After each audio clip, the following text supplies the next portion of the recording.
So they always...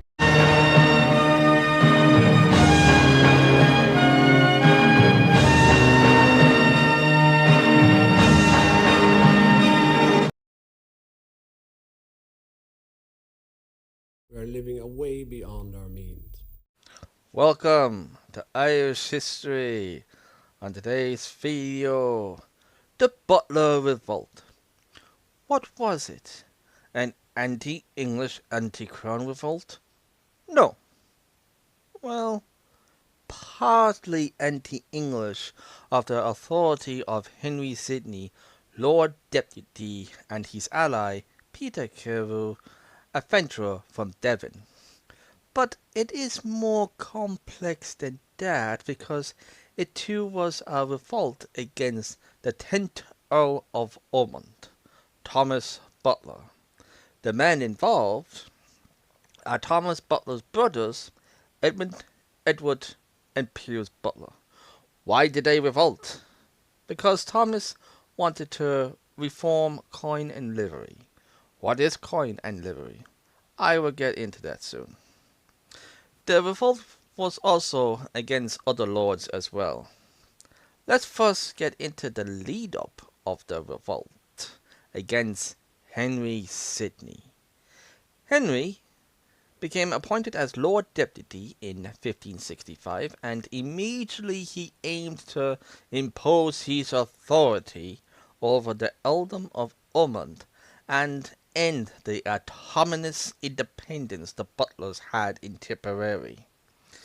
Henry did propose his supporter, Warham St. Leger, be appointed as Lord President of Ireland to curb, well, not just the Butlers' independence, but also the independence of the Fitzgeralds, O'Brien, and McCarthy.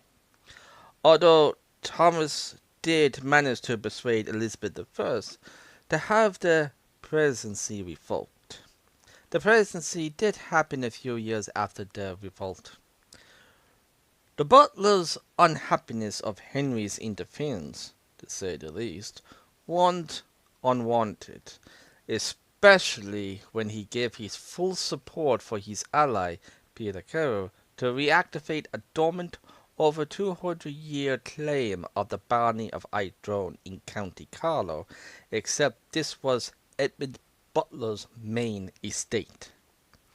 And with Henry Sidney's brother-in-law, the Earl of Leicester, the Queen's favourite, as his ally, the Butlers were insecure because Henry was better equipped to challenge them.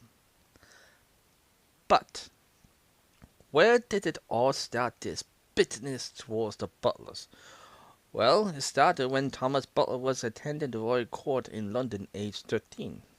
He was sent over by his father, the 9th Earl of Ormond, and became friends with Edward, son of Henry VIII, but also became friends with Edward's sister, Elizabeth.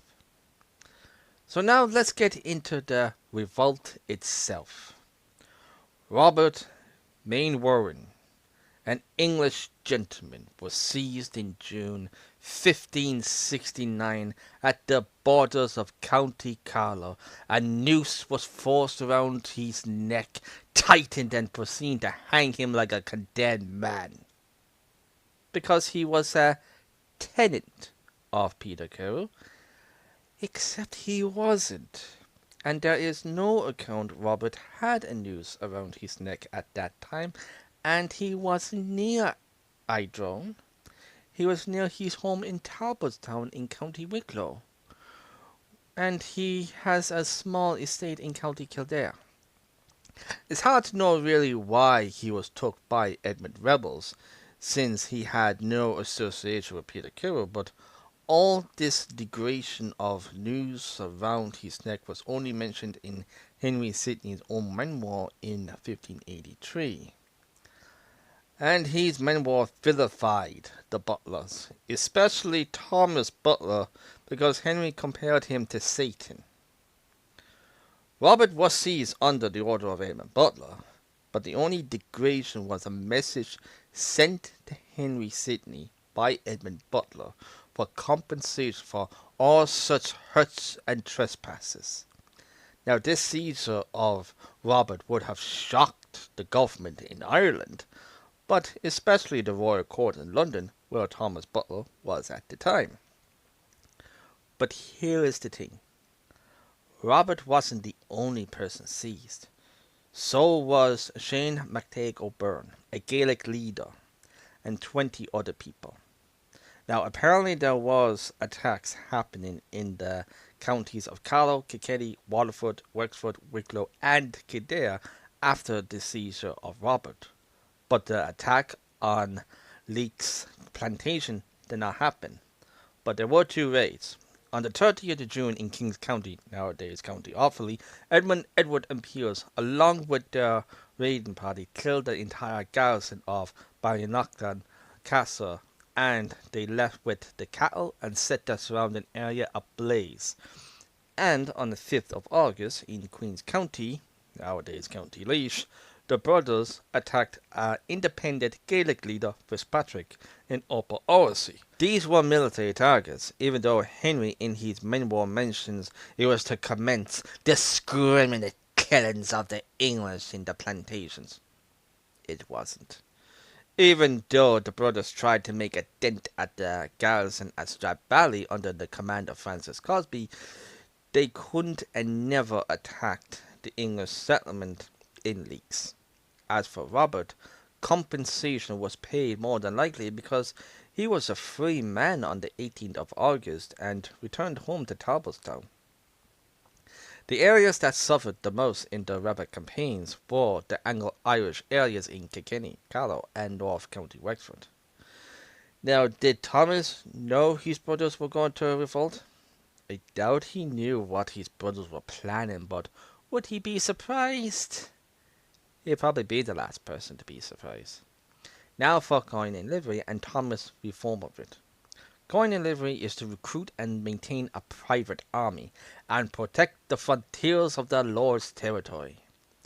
Now, Henry had issues with the practice because of how oppressive it was for the tenants to pay for the bedding and food for these independent lords' private armies. But what it really was, since Thomas was Elizabeth's favourite also, and Elizabeth undermining Henry being Lord Deputy, Henry instead targeted coin and livery against the Butlers.